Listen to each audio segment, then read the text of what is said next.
salaamaaleykum wa rahmatullahi taala wa barakaatuhu. noo ngi leen di nuyu di leen ziyaare bu baax, góor ak jigéen, mag ak ndaw. di jiital ci sunuy nuyoo ak sunuy kàddu sunu sang bu tedd bi Cheikh Mouhamadou Mountakha Mbacké. di nuyu njabootuk Serigne Touba gépp, rawatina njabootuk Cheikh Abdoul Ahad Mbacké nga xam ni moom la ñuy màggal ci bisub tey bii. ci ñaan yàlla mu dolli koy ngërëm, dolli koy leer, te gën a dëgëral taxawaayu Serigne Sidi njaboot gi yépp barkeb Serigne Touba. di nag indi ay leeral yoo xam ni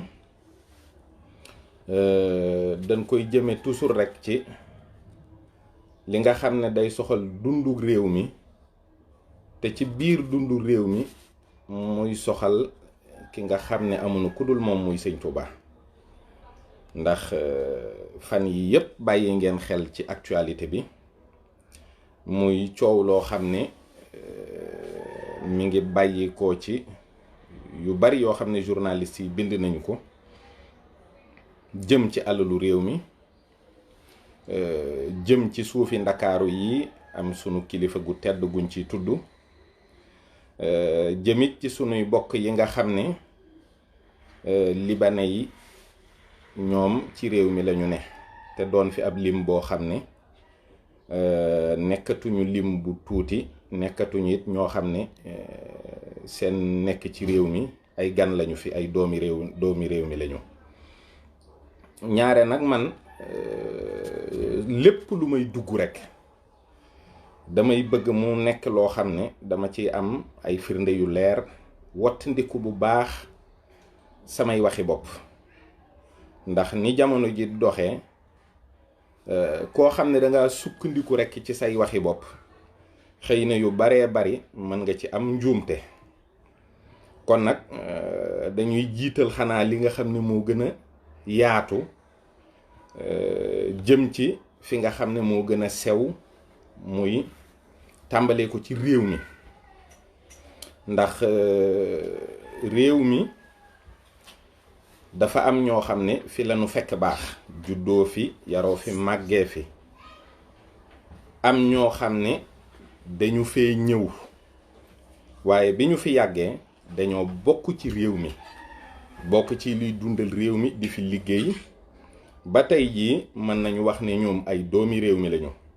comme ni ay doomi Sénégal tukkee nekk ñoo xam ne ñoom it fañu ne dem nañu ba bu ñuy lim doomi réew mi lim leen fa.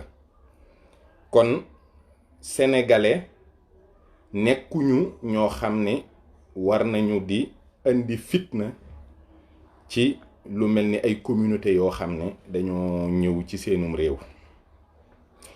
terre d'accueil la, réewum teraanga la.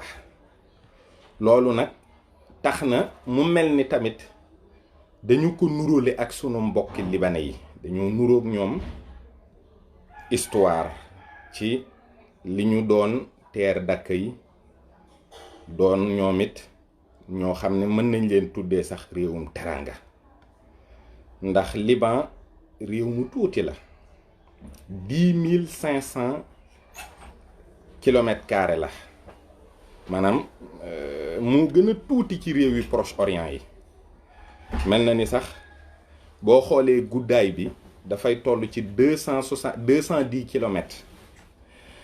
yaatuwaay bi fi ci gën a sew 40 kilomètres la, fi ci gën a gudd 70 kilomètres la.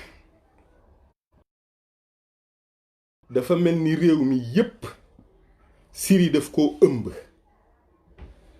Syrie dafa ëmb Liban ba mu des tuuti ci sowu Liban nga xam ne foofu la digaloo ak Israël. li ci des nag daal di ubbee ci géej gi. man noonu lay traité mbir, ndax bu ma ciy dugg damay gëstu histoire réew ma, gëstu niti réew ma nu ñu mel, ndax xëy na lu mel noonu mooy tax nga mën a comprendre lu bari ci liy xew nii fi ñu toll. mu nekk nag réew moo xam ne dafa yàgg a nekk réew mu ñu noot. Je ne peux pas insister sur le terme libano-syrien. Il n'existe pas. Les Libanais sont les Libanais qui habitent dans cette superficie dont je parle. Les Syriens, c'est un autre pays, la Syrie.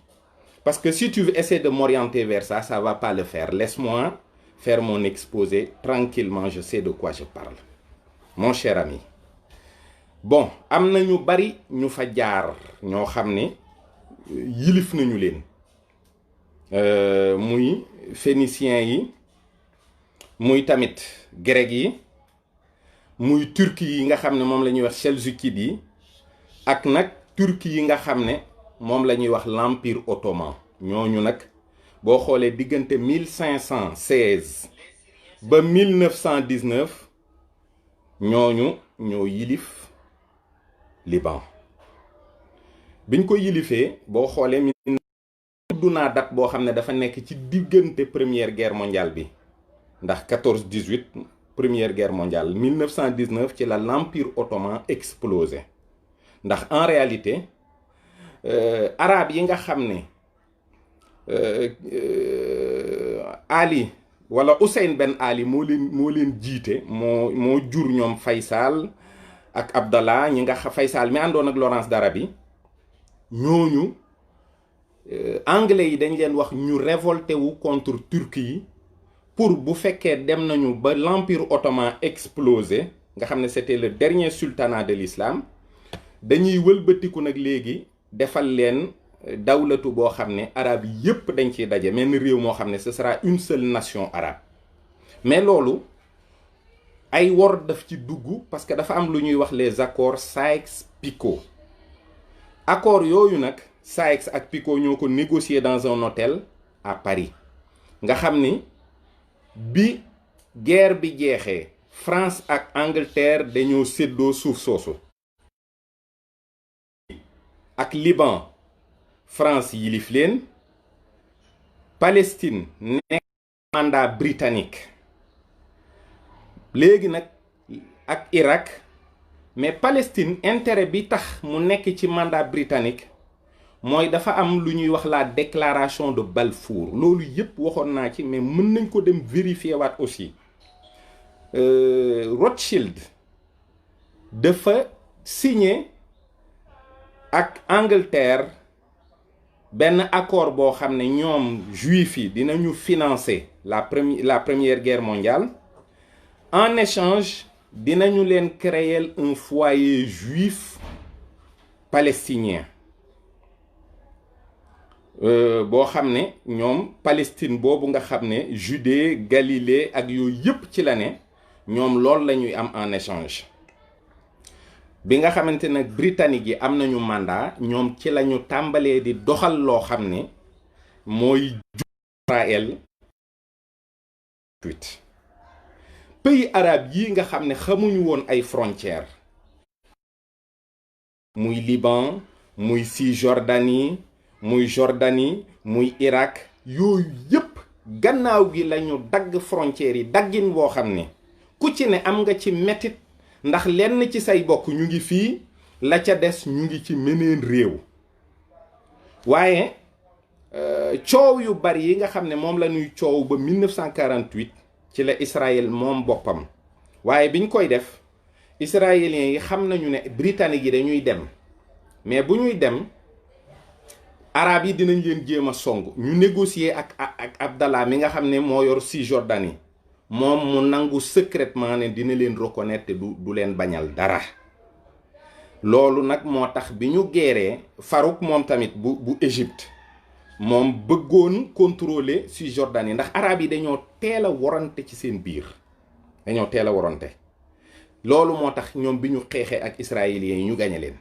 bi ñu leen gañee te fekk ñoom jël nañu territoire Palestine bi yépp ci la palestiniens yi tasaaroo am na 400 000 palestiniens yu dugg Liban 400 000 palestiniens donc loolu dootul yëfi doxandéem parce que 400 000 personnes fu ñu dugg dañu fay dëkk 180 000 des ci bande de Gaza bi 70 000 nekk Syrie 60 000 nekk en Cisjordanie 200 000 nekk Jordanie en tout et tout boo ko wàññee dina ëpp presque 1 million et quelques personnes yoo xam ne dañoo dëkku arab yii.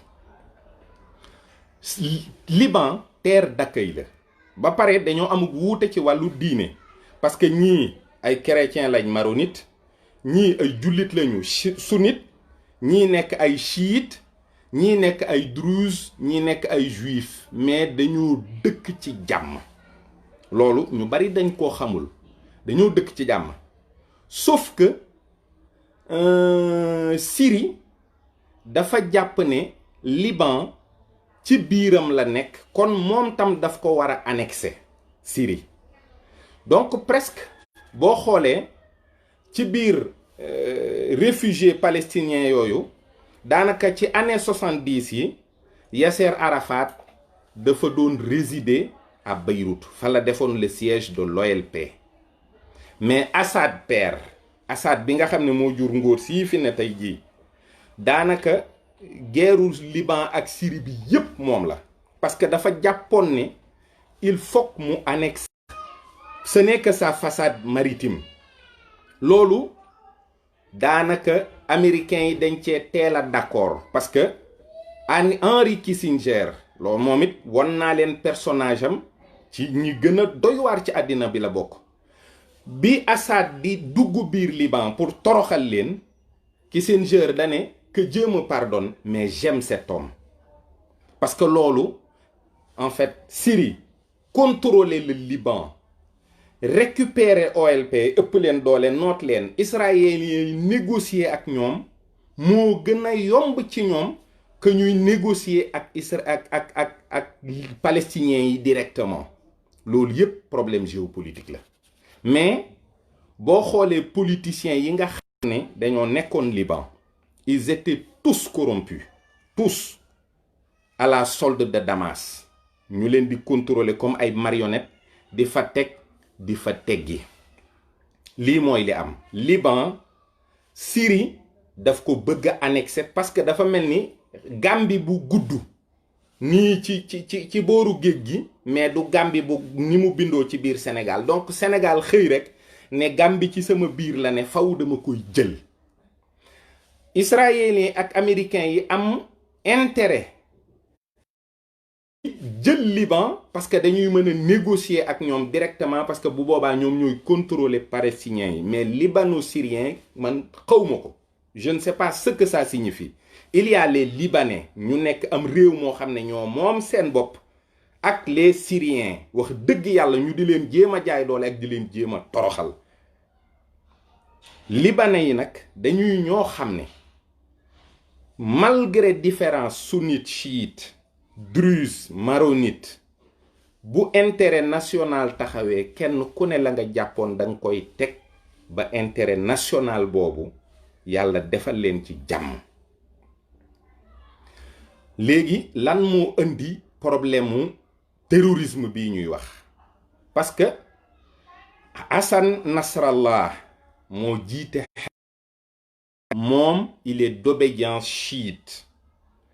te Hassan Nasrallah mi ñu jàpp ne il est à la solde de l'Iran dafay gën a compliquer problème bi. te en réalité Hassan Nasrallah lu dul ngëm-ngëmu chiite nekku ci, waaye il n'est pas à la solde de l'Iran parce que musul def dara loo xam ne bi mu koy def daf koo def ngir intérêt Iran.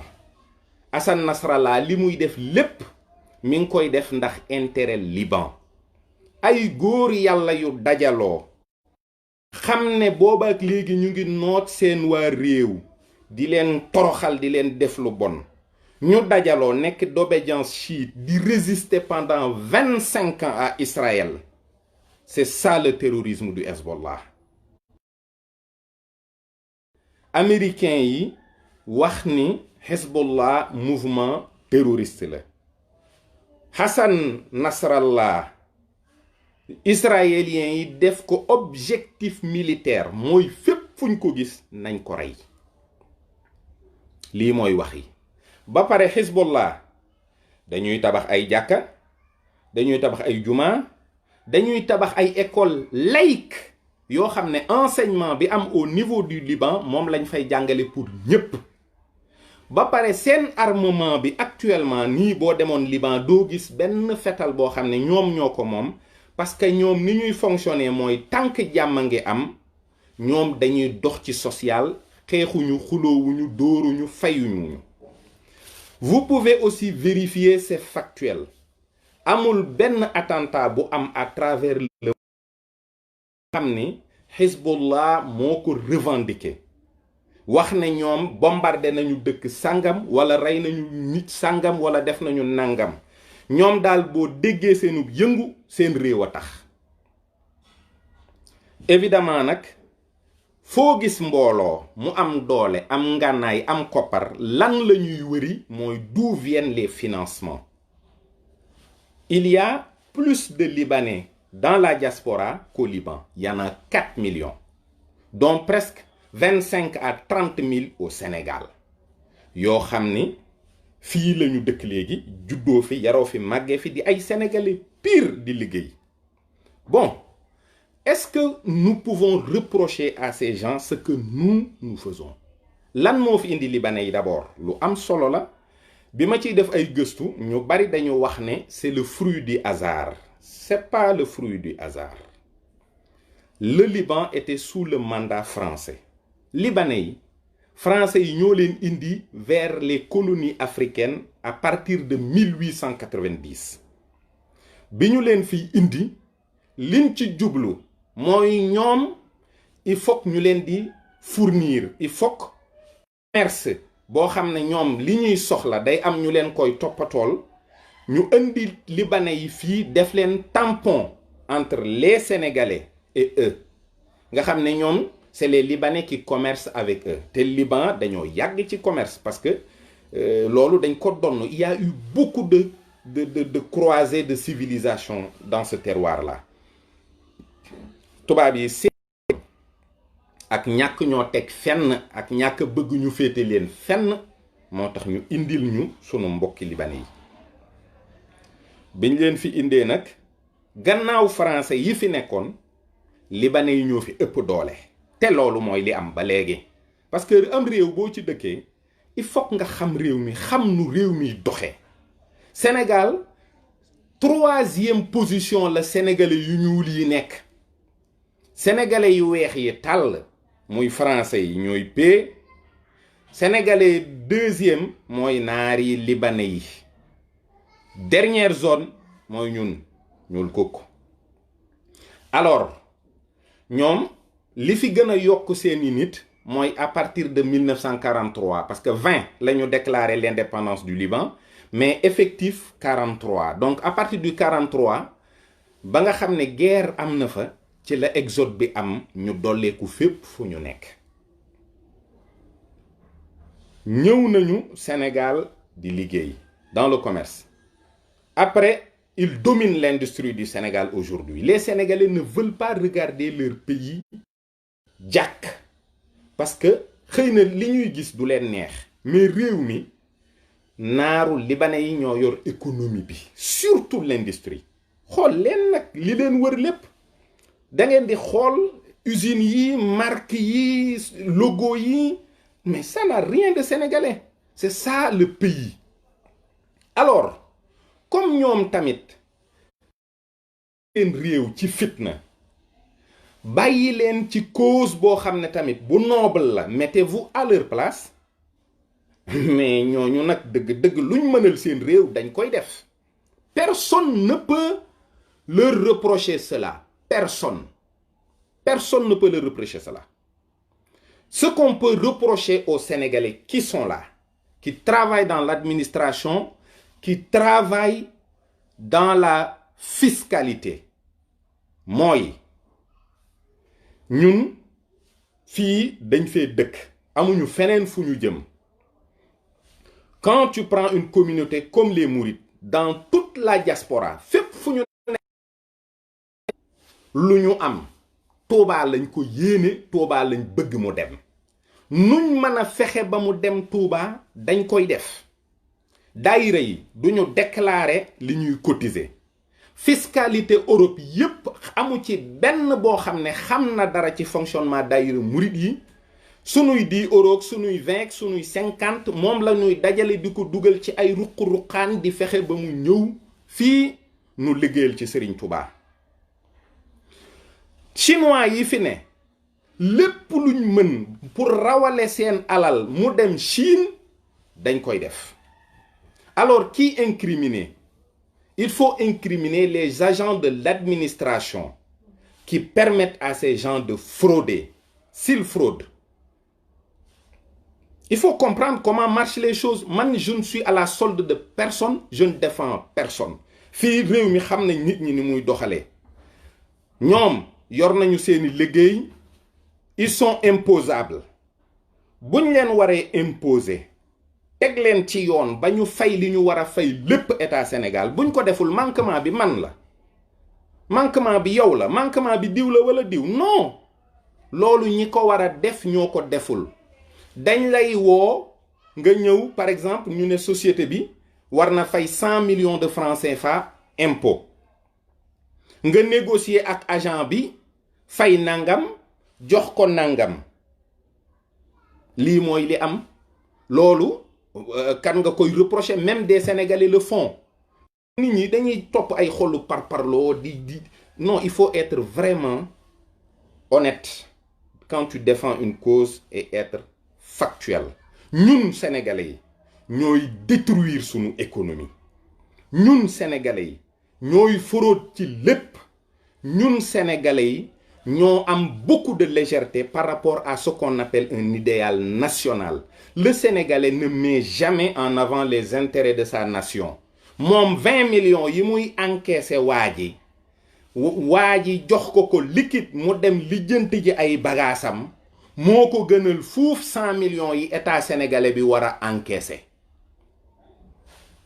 C'est ça le topo. Alors quelqu'un l'a remarqué, en a parlé à un journaliste. Je ne vais pas citer de nom parce que... Mais si aujourd'hui un ancien agent de l'administration, des douanes ou des impôts a remarqué cela, wax dëgg yàlla wax ko, war nañu xam ne loolu sunu problème la, ñun ñoo ko war a lijjanti. Ñun ñoo ko war a lijjanti. Donc am na ci loo xam ne ku ko topp factuellement nga xam ne doo ci dugal parparloo wala waxee bakkan wala bëgg a saaga nit ñi wala bëgg lu neex diw wala diw, loolu wax dëgg yàlla danga koy teg rek ci yoon ñépp xam fi dëgg féete. Alors Rachel nañu ko bax wala ñu teg ñépp ci yoon, loolu mooy wax ci. Naka la ñuy lijjantee ba bàyyi Rachel wala naka la ñuy lijjantee ba teg ñépp ci yoon, moi je m'en fous, ça c'est le travail de la justice, ñoom ñoo ko war a def. Est-ce que dinañ ko def, est-ce que duñ ko def, mënuma ci dara, mais lii mooy li nga xam ne mooy li war a am. Benn bi ci des mooy la posture de Touba et la réception de ces gens-là. Vous savez, c'est pas à des personnes à travers les réseaux sociaux fii wala faa di wax ni Touba diw war na faa dem wala diw waru faa dem. Touba képp koo xam ne jóg nga sol sa dàll jëm fa, boo àggee la yonent bi waxoon muy addis bu wér moom la waa Touba di doxee ak yow, mooy ku gëm àllaaxira gëm bés pénc na nga teral gan. Naka la sëriñ bi di teralee gan mooy Cheikh Mouhamadou Mountakha xam nañu ne ñu bari ci gan yu officiel yi ak yenn intellectuel yi wala yenn ñu bari ci kilifa yi fay ñëw da leen di boole ak daara Hizbu Tarqiya ñu recevoir leen. ñoom ñoo leen di teral, foofa la ñuy yàgg, fa la ñuy waxtaane, bu ñu waree sieste fa la ñuy sieste. Alors daara boobu c'est un daara qui est totalement à la solde du xalif. Ndigal la ñuy jëfe, li ci des seen yoon nekku ci. ñoom analyser wuñu, yéeguñu, wàccuñu, toppatoowuñu ko def lii wala ko def laa. Kan moo def lobbying ba ñooñu dem Touba, sunu yoon nekku ci. Mais daal buñ ñëwee cheikh bu tedd bi moom lam man mooy teeru leen, teral leen, boole leen ak ñu leen toppatoo. Sëriñ bi, ce n'est ni le ministre de la justice, ni celui qui doit dire aux gens allez payer vos impôts. Ce n'est non tel tu as péché, tu dois venir à Touba. Tout le monde a le droit d'aller à Touba.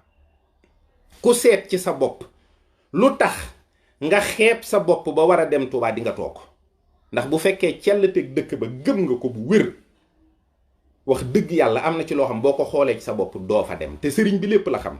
Sëriñ Saaliwu am na ku ko mas a wax ci xetu gone yi léeg-léeg ñàkk sangu beeg wër giñ koy wër ak yi ñuy def ci wetam ak yépp ak yooyu mu ne moom day sàllaaw seen xet gii day du ma lor man de xetu kuy mooy yàlla rek moo ma lor.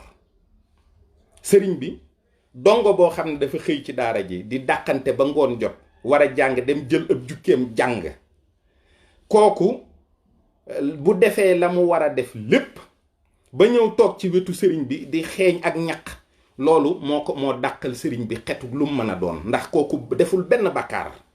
waaye sëriñ bi moom ci boppam ki nga xam ne dafa sol jesneer bu rafet sol kii def parfum yu neex te doon mooy yàlla xetug mooy yàlla ga na mu koy loree kenn mënu la koo leeral waaye ca suturaam sa du ko yëg du ko ko wan. kon dëgg-dëgg nag ku bëgg yoon te bëgg dëgg war ngaa xam ne Touba am na police am na gendarmerie kenn koo xam ne def nga tojaange daw làqatu ji Touba te fekkuloo fa police ba ñu war laa mën a jàpp wala gendarmerie ba wax dëgg yàlla nag da ngay waxee sa bakkan rek. sëriñ bi créewul benn no man's land.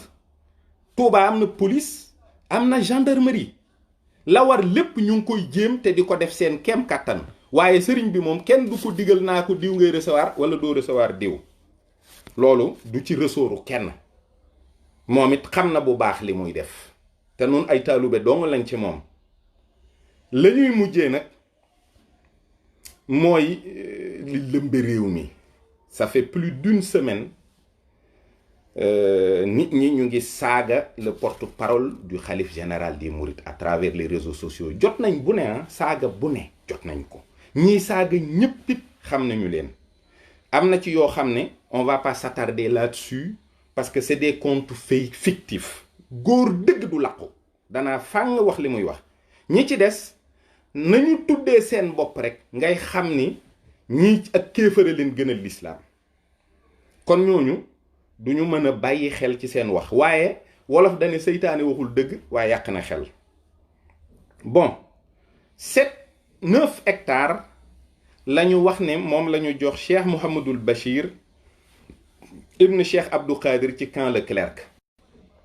man xam naa ne géntuma camp Leclerc mi ngi fi. camp Leclerc je sais très bien que mi ngi fi donc bu fekkee géntuma ne ku dem camp Leclerc léegi di nga fa fekk camp bi fekk fa soldaar ya ana 9 hectares yi ñu jox Cheikh Mouhamadul Bachir. bu fekkee nag camp ba nekku fa effectivement jox nañ ko fa 9 hectares man jox ma fa 20 hectares 9 hectares yi ñu ko jox mu trouver une personne assez idiote pour l'acheter à 5 milliards te jotagul suuf si man may wër client pour sama 20 hectares yi 20 hectares yi dama koy wanteer maa ngi koy jaayee 12 milliards rek parce que damaa xaw a yàkkamti waaw. léegi comme Cheikh Mouhamadoul Bachir moom gis na ab dof bu mën a jënd 5 hectares te suuf sañ koy jaay mooy camp Leclerc waaye wëral leen ma ko mën a jënd sama 20 hectares yooyu.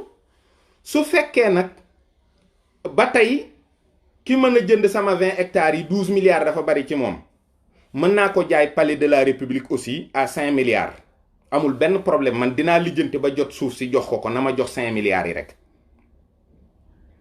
c'est ça le problème. Les journalistes, bon, Madiambal tuddul sëriñ bi donc c'est pas la peine de l'insulter. Quelles que soient ces insinuations ñun ay murit lañu te jàng nañu nëx ju kuy junjit sunu yoon du nekk ci yow. benn bi ci des mooy xewlu.com mais ça c'est des fake news.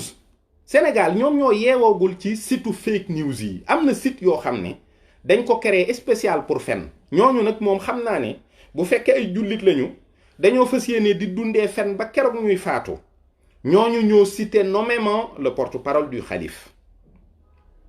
donc Dakar man 7 hectares yu ñuy joxe Dakar lay wër man fu mu mën a nekk ci kaw Ndakaaru gii ma gis nga xam ne fu nit génnee sa bakkan pour noyyi sax man gisatuma ko. xanaa forêt classée bu mbaaw bii laa fi gis 70 hectares te xëy na sax man bu ma amee client dinaa ko jaay parce que kon ndekete am na dof yoo xam ne mën nga leen a jaay suuf te doo jot suuf sa.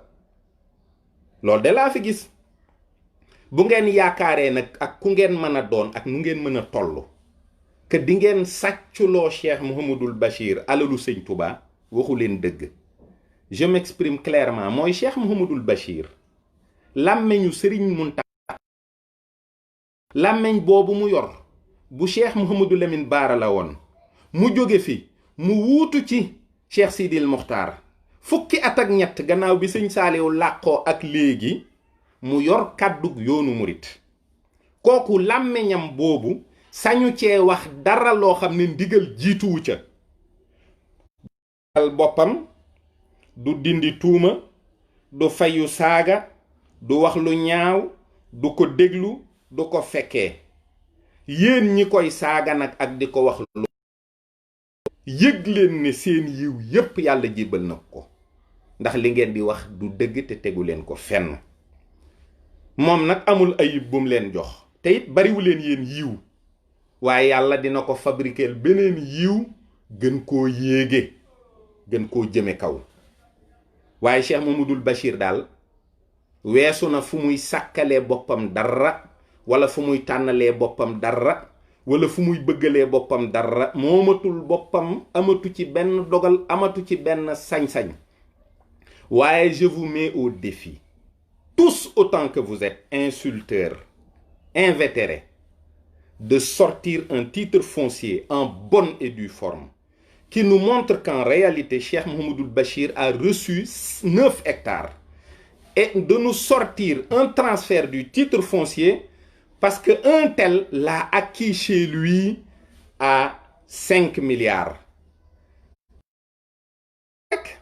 bu ngeen ko génnee rek coow li jeex tàkk seen argument yépp saaga la te ñun on est paré à ça parce que xam nañu ne vous avez été assez abrutis maintenant pour dootu leen respecter kenn dootu leen jox cër kenn dootu leen gëm kenn dootu leen wormaal kenn da ngeen di nekk ci internet bi di jokkalante ay saaga mu jëm ci seeni ndey ak seeni baay bu ngeen saaga ay juru jàmbur du ko wàññi dara yéen seen argument yépp ak coxor képp lay wone ak caay-caay ak kéefër. vous vous appelez comment? vous êtes à l'extérieur aigri mer amu leen xaalis lekku leen naanu leen tous amu leen ko duma sax rabaisser wu au niveau de vous citer nommément duma ko def mukk waaye dama ne yoonu murit ki ko jiite fi mu ne nii di Cheikh Mouhamadou Mountakha keroog ba mu toogee jataayu Serigne Touba ak léegi la mu amaloon boppam ak identité boppam sax da ko wàcc njabootam xamatuñ ci moom dara amatuñ ci moom benn cër doonatul xalifa Daaru Minam du sax liggéeyee Daaru Minam kër mag moom lay liggéeyee liggéeyub Serigne Touba bii mu yor déggu leen ci benn scandale diw jëlu fa nangam parce que dërëm du fa fanaan Cheikh Mountakha limite na mu tabee woon sax di mën a joxe nit ci alalu boppam sax mënatu ko il est devenu sax radin far du maye dërëm ndax jàpp na ne lépp alali Sëñ Touba la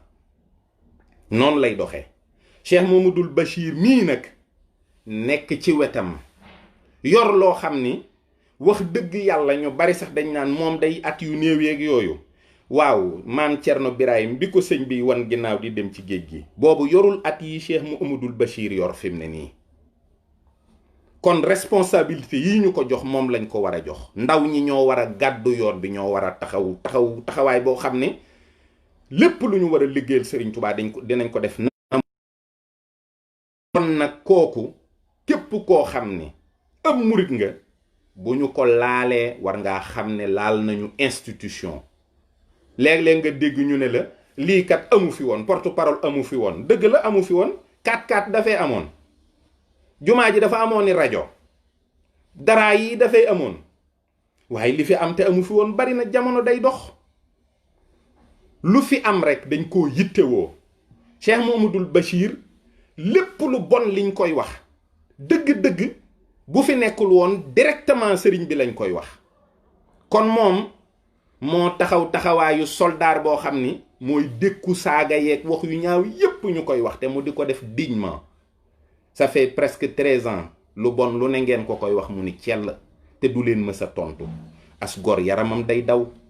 waaye 5 hectares yooyu fu mu mën a ne xaw ma 9 hectares yi dem leen ngeen def fa ay baraak te toog ku leen fa fekk ngeen ne ko sunu alalu réew la.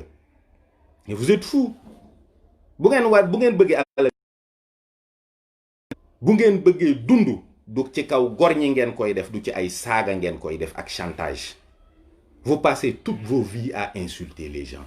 nii ngeen di dee ñu dugal leen ci ay kees yoo xam ne sax duñ leen congeler ni mu waree ndax da ngeen a réew. nan ña leen di dugal ci kees yi sax nañ leen di dugalee comme un vulgaire torchon. waaye fii ngeen ñuy fekk ndax ñun duñu bàyyi li ñu doon te kenn mënuñoo influencer ci loolu. taxawaayu jullit taxawaayu murit taxawaayu sénégalais la ñuy taxaw luy defar rek la ñuy wax. luy defar rek waaye daal nañu xam ni réew mi am na aw melo te kenn génnu ci.